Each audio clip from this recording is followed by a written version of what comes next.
اعوذ باللہ من الشیطان الرجیم بسم اللہ الرحمن الرحیم ربی اشرح لی صدری ویسر لی امری واحلل عقدۃ من لسانی یفقہوا قولی ربی یسر ولا تعسر وتمم بالخیر آمین یا رب العالمین۔ پیارے دوستو، بھائیو بہنوں، الحمدللہ ہم ہمارے صلاۃ الادب کے کورس میں آگے بڑھ رہے ہیں، اور لاسٹ لیکچر میں ہم لوگوں نے کافی اہم کلمات پڑھے تھے، جس میں ہم نے ان کلمات کا مفہوم دیکھا تھا جو ہم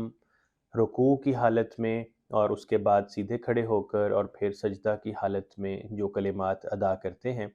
ان کے مفہوم کو ڈیٹیل میں دیکھا تھا۔ آج کے اس والے لیکچر میں ہم لوگ کچھ ایسی چیزیں انشاءاللہ ڈسکس کریں گے جو آپشنل کیٹیگری میں آتی ہیں، یعنی کچھ اسکول آف تھاٹ وہ چیزیں فالو کرتے ہیں، کچھ نہیں کرتے، لیکن اگر آپ فالو کرتے ہیں تو بھی کوئی اس میں غلط بات نہیں ہے، اور اگر آپ فالو نہیں کرتے تو بھی اس میں کوئی غلط بات نہیں ہے، کیونکہ یہ کچھ دو تین چیزیں ایسی ہیں جو ہم لوگوں نے اپنی پریفرنس یا اپنے اسکول آف تھاٹ کے اکارڈنگ فالو کی ہیں، لیکن ہر ایک طریقے کے اوپر کافی زیادہ صحابہ کی زندگی مبارک سے ہمیں اس کی ایویڈنسز اور ریفرنسز ملتے ہیں۔ تو اس لیے ہمیں یہ کہنا بالکل مناسب نہیں ہوگا کہ اگر ہم کسی دوسرے اسکول آف تھاٹ کے بارے میں کہیں کہ فلاں کام وہ کرتے ہیں وہ تو غلط ہے، ان کی تو نماز ٹھیک نہیں ہے، تو ڈیفینیٹلی اسی طرح کے ویوز وہ لوگ آپ کے بارے میں بھی رکھتے ہوں گے پھر تو، اور یہ ضد آپ اپنے دماغ سے نکال دیں کہ کوئی ہمارے بارے میں جو مرضی خیال رکھے، کوئی فرق نہیں پڑتا، تو پھر آپ وہی ہیں جو امت میں فرقہ پیدا کر رہے ہیں۔ تو اس لیے اپنے دل میں پیشنس، صبر، احترام اور برداشت پیدا کریں، تاکہ دوسرے لوگوں کے اگر تھوڑے سلائٹلی ڈفرینٹ ویوز ہیں آپشنل چیزوں کے اوپر،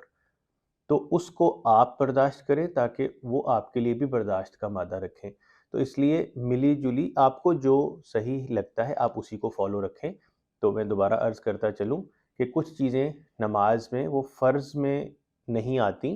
وہ آپشنل میں آتی ہیں، اور اس کے اندر ڈیفینیٹلی جو لوگ انہیں فالو کرتے ہیں اس میں بھی ریفرنسز ہیں،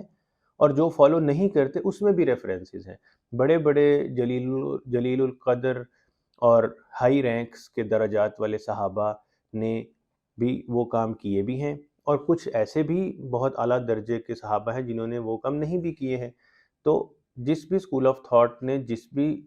پریسیڈنٹ کو یا ایویڈنس کو یا ریفرنس کو فالو کیا ہے وہ اپنی جگہ ٹھیک ہے، تو لہٰذا اپنے دل میں اپنے ذہن میں برداشت پیدا کریں آپشنل چیزوں کے لیے۔ تو یہ ایک میری ریکویسٹ ہوگی۔ آج ہم لوگ سجدوں کے درمیان کی جو دعا ہے اسے دیکھیں گے، اور لاسٹ لیکچر میں ایک ٹاپک رفع یدین کا رہ گیا تھا، وہ ریویو نہیں کیا، تو آج ہم کچھ ان کو دیکھیں گے، لیکن یہ ساری چیزیں آپشنل ہیں، آپ نہیں بھی کرتے تو نماز مکمل ہو جائے گی، قبول ہو جائے گی، کوئی اس میں آپ کو پریشانی کی یا کنفیوژن ذہن میں پیدا کرنے کی ضرورت بالکل نہیں ہے۔ لیکن اگر کچھ لوگ فالو کرتے ہیں تو اس کے لیے تھوڑا یہ لیکچر ہم نے رکھا ہے۔ تو ایک تو لاسٹ لیکچر میں ہم لوگوں نے جیسے دیکھا تھا کہ رکوع کی حالت میں ہم کہتے ہیں سبحان ربی العظیم 3 مرتبہ، اس کے بعد ہم جب کھڑے ہو رہے ہوتے ہیں تو اس دوران میں ہم بولتے ہیں، ادا کرتے ہیں کلمات سمیع اللہ لمن حمدہ، سمع سن لیا، اللہ سن چکا ہے وہ تعریف، وہ حمد جو تم نے ابھی اللہ کی بیان کی۔ اس کے بعد جب آپ سیدھے کھڑے ہو جاتے ہیں تو اس وقت آپ کرتے ہیں ربنا لک الحمد۔ تو جب آپ کے پاس ربنا لک الحمد آتا ہے تو اس کا ترجمہ ہم آلریڈی کل پڑھ چکے ہیں۔ ہم نے رب کو علیحدہ سیپریٹ میننگ لیا تھا، نا کو علیحدہ لیا تھا، لا کاف زبر کا، اور الحمد کو علیحدہ لیا تھا۔ ربا میں ہم نے رب لیا تھا، نا کے اندر ہم نے لیا تھا ہم یا ہمارے یا آور، لا کا کاف زبر کا تو ہے تیرے، یعنی ہم اللہ کو ڈائریکٹلی مخاطب کر رہے ہیں، کا لا کہتے ہیں لیے یا فور، حمد کو میں فی الحال یہاں پہ شکر پلس تعریف کی سینس میں سیدھا لکھ لیتا ہوں۔ تو ہم نے کھڑے ہو کر یہ کلمات ادا کیے تھے، ربنا لکل حمد، اے ہمارے رب تیرے لیے ہی ہے ساری حمد۔ کچھ لوگ یہاں پہ ربنا ولکل حمد بھی کہتے ہیں، تو اس میں وہ لوگ اس پرٹیکولر پوائنٹ پہ واو زبر وا ایڈ کرتے ہیں، تو ترجمے میں واو کا میننگ اور میں چلا جائے گا، اور ہمارے رب تیرے لیے ہے سارا شکر اور تعریف ساری حمد۔ تو دونوں صورتوں میں کلمات ٹھیک ہے۔ کچھ علماء یہ بتاتے ہیں کہ اگر آپ واو ایڈ کر لیں تو بہتر ہے، اور اس کی وہ ریزن یہ دیتے ہیں کہ جتنے زیادہ حروف آپ نماز میں ادا کریں گے تو ہر حرف پہ نیکیاں ہیں، تو بہتر ہے کہ اگر ہمیں آپشن اویلیبل ہے کہ ہم کوئی حرف زیادہ ادا کر سکتے ہیں تو کر لیں تاکہ زیادہ نیکیاں آ جائیں۔ تو ربنا ولک الحمد آپ کہہ سکتے ہیں جب آپ کبھی، اللہ تعالی ہم سب کو موقع عطا فرمائے بار بار، اگر اللہ ہمیں اپنے گھر بلائے، ہم مسجد الحرام میں جائیں یا مسجد نبوی میں جائیں، تو وہاں پہ جب امام کعبہ جب رکوع کے بعد کھڑے ہوتے ہیں اور وہ سمیع اللہ لمن حمدہ کہتے ہیں، تو جو ان کے پیچھے آپ کو ایک اونچی آواز میں مائک میں آواز ایک اور آئے گی، ربنا ولک الحمد، اس طرح سے، تو وہ ولک الحمد کہتے ہیں، تو آپ وہ بھی فالو کر سکتے ہیں۔ تو یہ میننگ ہم نے دیکھا۔ یہاں پہ اس کلمہ کو ادا کرنے کے لیے ایک ریزن ہے کہ میں نے اس جگہ پہ اس کو پلیس کیا ہے۔ میں اس کاف زبر کا کو ایک ڈیفرنٹ کلر کے ساتھ لکھتا ہوں کیونکہ یہ میرا فوکس پوائنٹ ہے اس لیکچر میں۔ ہم نے ترجمے میں دیکھا تھا کہ ربنا لکل حمد یا ولک الحمد میں کہ اے ہمارے رب تیرے لیے حمد ہے ساری۔ تو یہ جو تیرے کی میننگ یہاں پہ ہم نے لی ہے نا، یہ بہت اہم ہے۔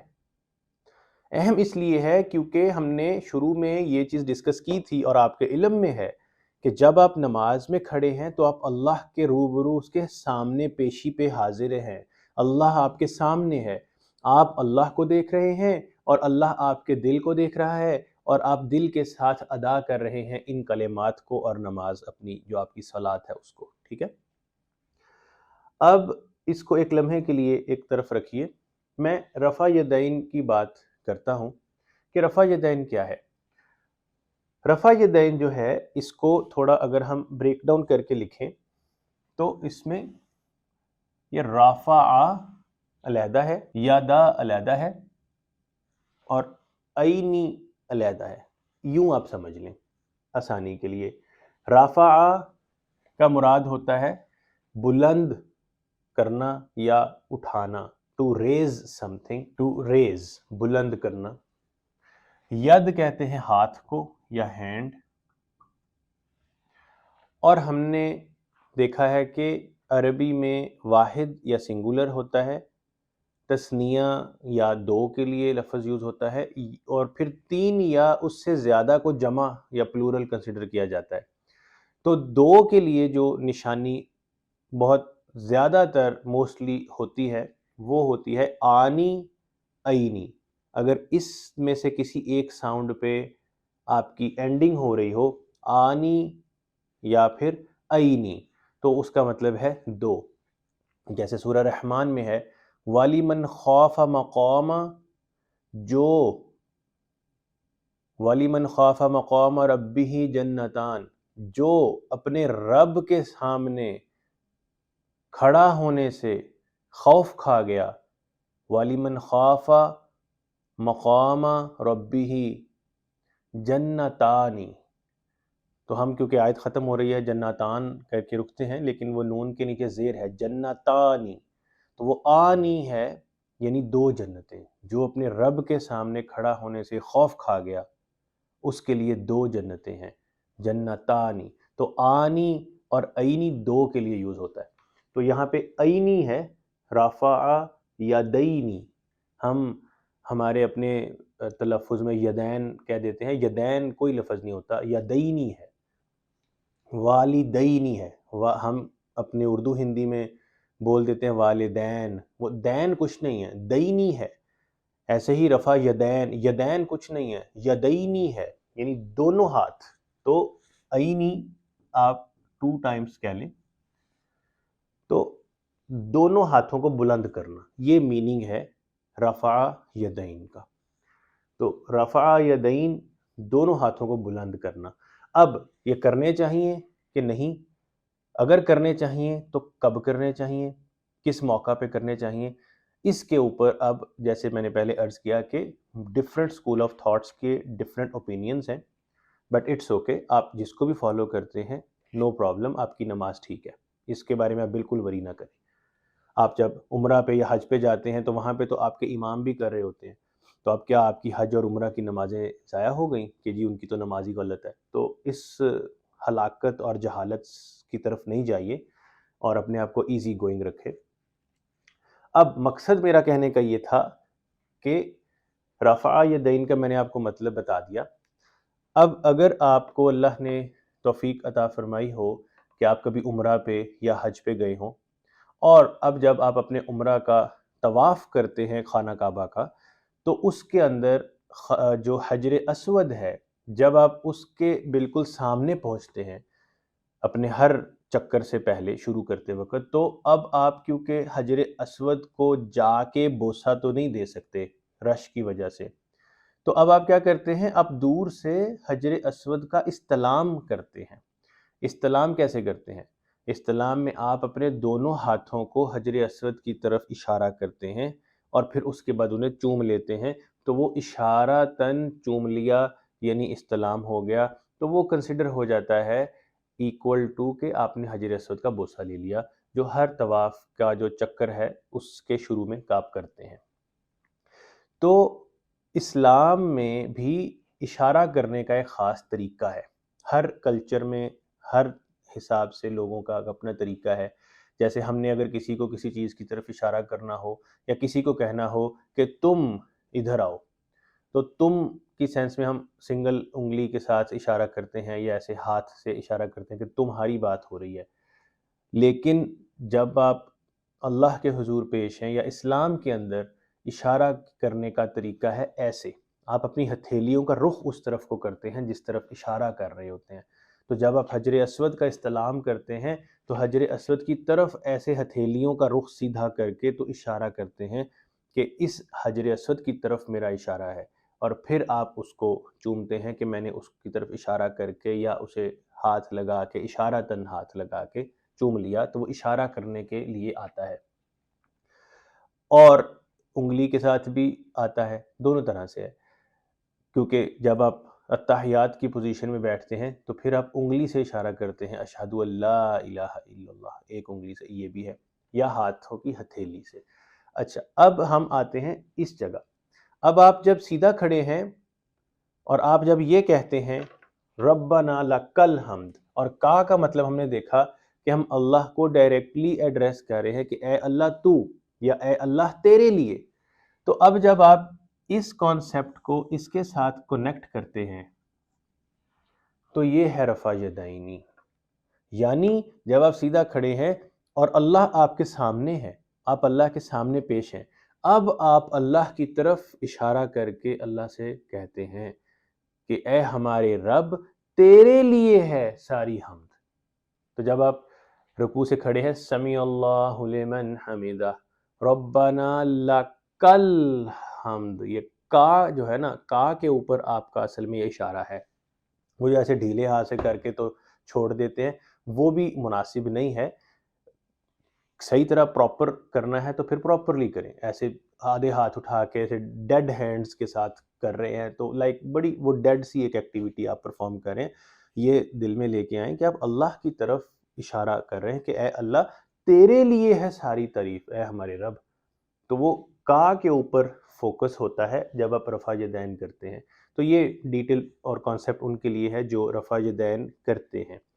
اور اگر آپ نہیں کرتے تو اٹس فائن، آپ ہاتھ چھوڑ کے سیدھا بھی کھڑے رہ سکتے ہیں اور آپ کی نماز بالکل ٹھیک ہے، کوئی اس میں پرابلم نہیں ہے۔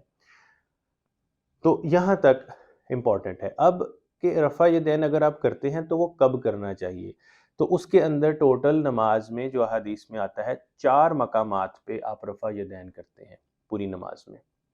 پہلا موقع آپ رفع یدین کرتے ہیں جب آپ اپنی نماز سٹارٹ کرتے ہیں، جس کو تکبیر اولا کہتے ہیں، اللہ اکبر کہہ کے جب ہاتھ باندھتے ہیں تو وہ بھی رفع یدین ہے، آپ رفع یدین کر رہے ہیں، ٹھیک ہے۔ دوسرے نمبر کے اوپر رکوع میں جانے سے پہلے آپ اللہ اکبر کر کے پھر رکوع میں جاتے ہیں، تو ایک تو یہ دوسرا پوائنٹ آ گیا۔ تیسرا پوائنٹ ہے سمیع اللہ لمن حمدہ ربنا لک الحمد، اس سٹیج کے اوپر آپ کرتے ہیں۔ اور چوتھا پوائنٹ ہے کہ جب آپ 2 سے زیادہ رکعت پڑھ رہے ہیں، تیسری یا چوتھی رکعت، تو اس صورت میں بھی جب آپ کھڑے ہو، کئی لوگ دوسری رکعت کے بعد مطلب پہلی کے بعد جب دوسری کے لیے کھڑے ہوتے ہیں تو تب بھی، تو قیام میں جب آپ سیدھے کھڑے ہوتے ہیں تو اس وقت آپ اللہ اکبر کہہ کے ہاتھ باندھ لیتے ہیں۔ تو یہ 4 موقع ہیں۔ اب اس میں سے کچھ لوگ جو ہیں وہ شروع کا تو سبھی کرتے ہیں، درمیان میں رکوع سے پہلے کچھ کرتے ہیں کچھ نہیں کرتے، رکوع کے بعد سیدھا کھڑے ہو کے کافی سارے لوگ کرتے ہیں، کافی سارے نہیں کرتے، اور دوسری رکعت سے پہلے مطلب دوسری رکعت میں سیدھا کھڑا ہونا یا تیسری رکعت میں سیدھا کھڑا ہونا یا چوتھی رکعت میں سیدھا کھڑا ہونا، تو اس وقت بھی قیام میں ہاتھ باندھنے سے پہلے کچھ لوگ رفع یدین کرتے ہیں، موسٹلی نہیں بھی کرتے۔ تو یہ ڈیفرنٹ اپنا اپنا ایک اسکول آف تھاٹ ہے، آپ جس کو بھی فالو کر لیں۔ رسول اللہ نے سارے طریقوں سے پڑھا ہے، بہت سارے صحابہ نے ایک طریقہ جس طریقے پہ انہوں نے رسول کو دیکھا انہوں نے وہ فالو کیا، کافی صحابہ نے کسی دوسرے طریقے کے اوپر رسول کو دیکھا تو انہوں نے وہ رسول اللہ کا طریقہ فالو کیا۔ تو سارے طریقوں میں رسول اللہ سے اور بہت اعلیٰ مرتبہ صحابہ سے ریفرنسز موجود ہیں، اس لیے آپ یہ نہ کہیں کہ میرا فرقہ ٹھیک ہے، میرا اسکول آف تھاٹ ٹھیک ہے، باقیوں کی نماز خراب ہے، تو آپ ہی ہیں وہ جو فرقہ واریت پھیلا رہے ہیں، آپ کو یہ بند کر دینا چاہیے۔ تو اپنے دل میں برداشت رکھیں، آپ نہیں کرتے no problem, have respect for others, آپ کرتے ہیں بہت اچھا، تب بھی دوسروں کے لیے رسپیکٹ رکھیں، آپ جس سائڈ سے بھی ہیں۔ میں نہ تو آپ کو یہ ترغیب دوں گا کہ کریں، نہ یہ ترغیب دوں گا کہ نہ کریں، میرا مقصد صرف اس کا معنی اور مفہوم بیان کرنا ہے کہ اگر آپ کرتے ہیں تو یہ کانسیپٹ ذہن میں رکھیں، اگر آپ نہیں کرتے تو بھی کوئی بات نہیں، اسی لیے میں نے عرض کی کہ یہ آپشنل ایکٹیویٹی ہے۔ تو ایک یہ کل رکوع کے بعد جب ہم سیدھا کھڑے ہوتے ہیں تو یہ ایک پوائنٹ مس ہو گیا تھا کل کے لیکچر میں،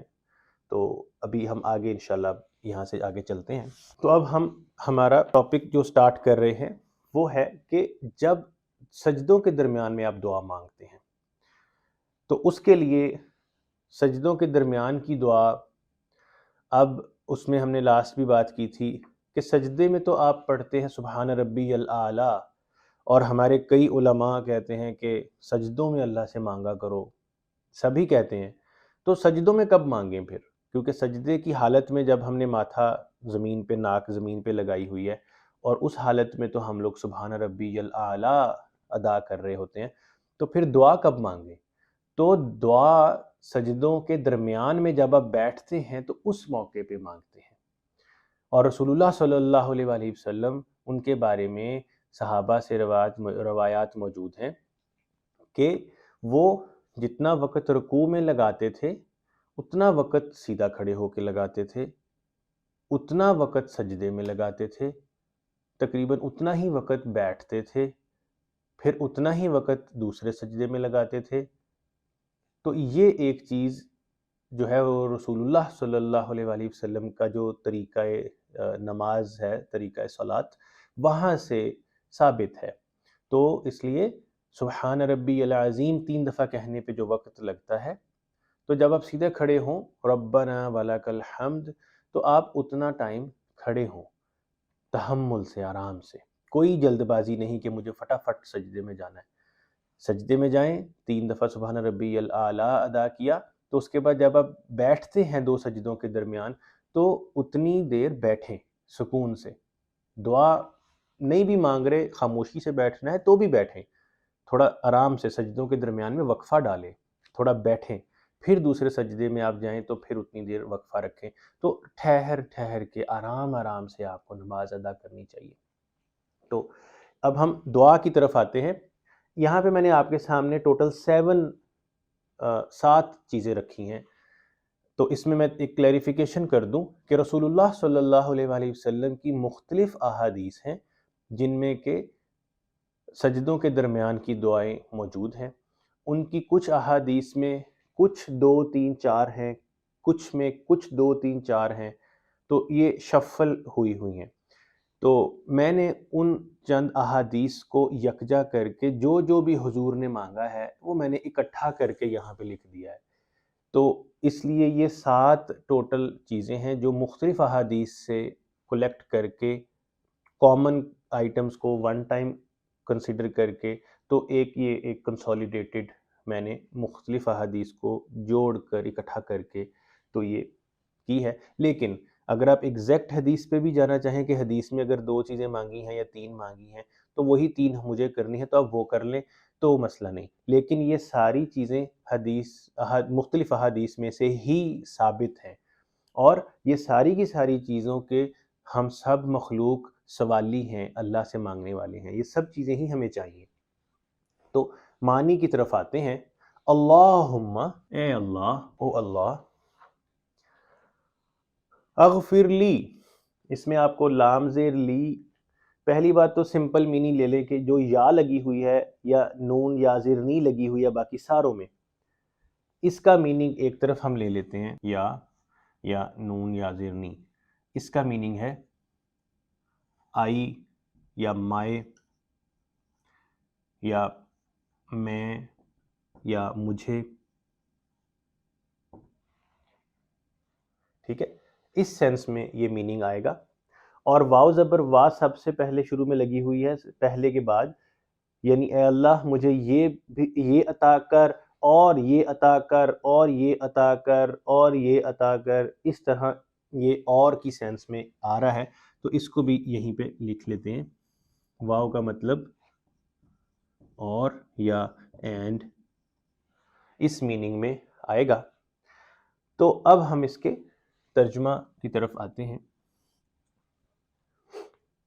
اے اللہ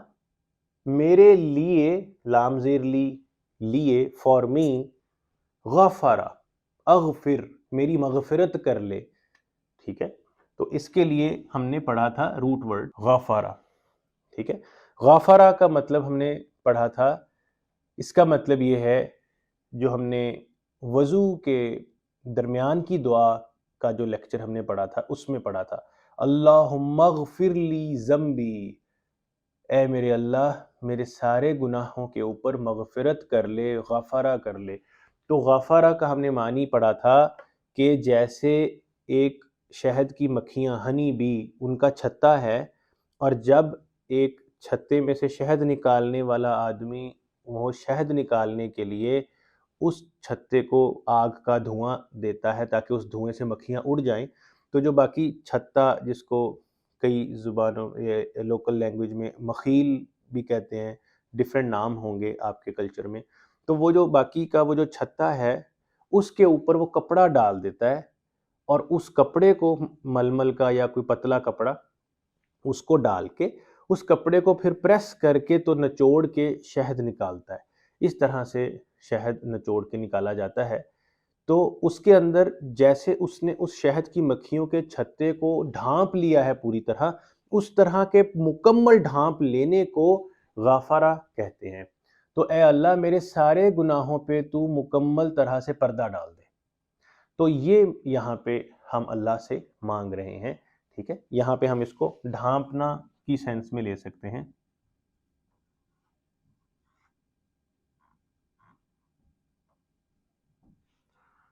یا مغفرت، میں وہ بھی لکھ رہا ہوں تاکہ آپ کے لیے آسانی رہے۔ ورحمنی، اس کا روٹ ورڈ ہم نے بہت دفعہ ابھی پہلے بھی پڑھ لیا ہے، اور مجھ پر رحم فرما، ٹھیک ہے، میرے ساتھ کائنڈنس والا، رحم والا، نرمی والا معاملہ فرما۔ وجبرنی، یہ لفظ نیا ہے، اس کا روٹ ورڈ ہے جیم با رو، جبرا، وجبرنی، اللہ کا نام یا جبارو وہ بھی یہیں سے ہے، اسی روٹ لیٹر سے۔ تو جبرا کا مطلب ہوتا ہے زور کے ساتھ، جبر جیسے ہوتا ہے نا، زور کے ساتھ کسی بگڑے ہوئے کام کو درست کر دینا۔ تو اے اللہ تو اپنے زور سے میرے سارے بگڑے ہوئے کاموں کو درست کر دے، تو یہ مراد وہاں پہ آتی ہے آپ کی جبرا، وجبرنی۔ میرے سارے کاموں کو تو زور کے ساتھ درست کر دے جو بھی بگڑے ہوئے ہیں. ٹھیک.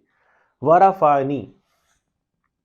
ابھی یہ رفع کا لفظ ابھی پڑا ہے، رفع یدینی، رفع یدین جس کو آپ کہتے ہیں، رفع یدینی کے ٹاپک میں. تو اس کا روٹ ورڈ ہے را فا عین، جس کا مطلب ہے بلند کرنا مرتبہ کے لحاظ سے، یعنی اے اللہ میرا مرتبہ بلند فرما. ٹھیک ہے. وحدینی، وحدینی جو ہے یہ بھی ہم نے روٹ لیٹر پڑھا ہوا ہے، ہدایا یہدیو، ہدایت، اہدنا الصراط المستقیم، کہ اے اللہ guide us with kindness until we reach our goal، ہمیں نرمی کے ساتھ گائیڈنس عطا فرما جب تک ہم ہمارے صراط مستقیم تک یا منزل تک نہیں پہنچ جاتے. تو یہاں پہ ہم ہدایت مانگ رہے ہیں اللہ سے، اور مجھے ہدایت عطا فرما. وعافنی، عافنی کے اندر جو عافی ہے اس کا روٹ ورڈ ہے عین فا یا. عافنی، یا کو واو کے ساتھ بھی ریپلیس کر سکتے ہیں کیونکہ ویک لیٹرز میں ہے. اسی روٹ لیٹر سے اللہ کا نام ہے یا عفو، العفو معاف کرنے والا، تو وہ بھی یہیں سے ہی آتا ہے. تو ہم لوگ معنی لے لیتے ہیں معاف کرنا، لیکن جو اس کا لفظی معنی ہے وہ یہ ہوتا ہے کہ جو آپ کی ضرورت ہے یا جو آپ ڈیزرو کرتے ہیں اس سے بڑھ کر آپ کو عطا کر دیا جائے، اس کو کہتے ہیں عفو. سورۃ البقرہ کے اندر جہاں پہ یہ آیات آ جاتی ہیں کہ رسول اللہ صلی اللہ علیہ وآلہ وسلم سے جب لوگ یہ پوچھتے ہیں کہ اللہ کے راستے میں کیا خرچ کریں، تو وہاں پہ آگے لکھا ہوا ہے قُلِ الْعَفْوُ، ان سے کہہ دو العفو کریں، یعنی کہ وہ جو خرچ کر رہے ہیں جتنا خرچ کرنا بنتا ہے اس سے بھی بڑھ کر خرچ کریں اللہ کے راستے میں. تو عفو کا معنی یہی بنے گا کہ جو بنتا ہے اس سے بڑھ کر عطا فرما، یعنی ہمارے اعمال کمزور اور ناقص ہیں، ہم بالکل ڈیزرو نہیں کرتے بہت زیادہ ہائی ریوارڈز اپنی کمزور عبادات کی وجہ سے. تو اے اللہ تو ہمیں ہمارے حساب سے عطا نہ کر، ہمیں اپنی شان کے مطابق عطا فرما، ہمارے ساتھ اپنی شان کے مطابق والا معاملہ فرمانا. تو یہ اصل میں اس کی دعا یا میننگ بنتا ہے کہ جو ہمارا بنتا ہے اس کی بجائے ہمیں بڑھ کر عطا فرما. تو یہ چیز آپ کی یہاں پہ آتی ہے عفو یا عافینی، ہم عافیت مانگ رہے ہیں اللہ سے کہ اے اللہ ہمیں عافیت عطا فرما. ورزقنی، اس کا روٹ لیٹر ہے را زال زا قاف، رزق، رزق. ٹھیک ہے. رزقناہم، ٹھیک ہے، ورزقناہم ینفقون، اور وہ خرچ کرتے ہیں اس مال میں سے جو ہم نے انہیں دیا. تو رزق کی بات ہو رہی ہے، یعنی اور مجھے رزق عطا فرما. تو یہ ساری چیزیں ہم مانگ رہے ہیں. اب اس کو اگر ہم اکٹھا لے کر چلے معنی، تو اے اللہ میرے گناہوں کو ڈھانپ لے یا میری مغفرت کر لے، مجھ پہ رحم فرما دے، میرے بگڑے ہوئے معاملات کو تو اپنے زور کے ساتھ درست فرما دے، میرا مرتبہ بلند فرما دے، اور مجھے ہدایت عطا فرما دے، اور مجھے معاف فرما دے، اور مجھے رزق عطا فرما. تو یہ چیزیں ہیں جو اس مفہوم میں آتی ہیں. جب آپ نفل نماز پڑھ رہے ہوں تو اس کے اندر آپ اس حالت میں ان دعاؤں کے علاوہ بھی اگر کوئی آپ کی حاجات ہیں، ضروریات ہیں اللہ کے آگے، تہجد میں آپ بیٹھے ہیں تو پڑھ سکتے ہیں، کوئی حرج نہیں ہے. تو لیکن یہ کچھ احادیث کو اکٹھا یکجا کر کے تو ایک یہ لسٹ ہے ان چیزوں کی جو رسول اللہ مختلف اوقات میں مانگا کرتے تھے سجدوں کے درمیان میں جب بیٹھتے ہیں اس وقت. تو یہ سجدوں کے درمیان کی دعا ہے، اگین آپشنل ہے. اگر آپ فالو کرتے ہیں اس کانسیپٹ کو کہ سجدوں کے درمیان میں جب بیٹھیں، جو بہت قیمتی وقت ہوتا ہے، سجدہ بہت اہم پوزیشن ہے، اور دو انتہائی اہم پوزیشنز کے درمیان، جیسے کہتے ہیں نا دعا مانگے تو اول آخر درود شریف پڑھ لیں، تو جب اول آخر بڑی قیمتی چیز ہے تو بیچ کی چیز تو مس آؤٹ نہیں ہوگی نا، تو وہ بڑی ویلیو والی ہوگی، ضرور انشاءاللہ قبول ہوگی۔ تو ایسے ہی جب اول آخر سجدہ ہے تو درمیان میں جب آپ بیٹھے ہیں تو ہم کئی دفعہ خالی چپ کر کے بیٹھ کے وہ وقت گزار دیتے ہیں، مانگتے ہی نہیں ہیں۔ تو مانگیں۔ اب اگین یہ آپشنل ہے،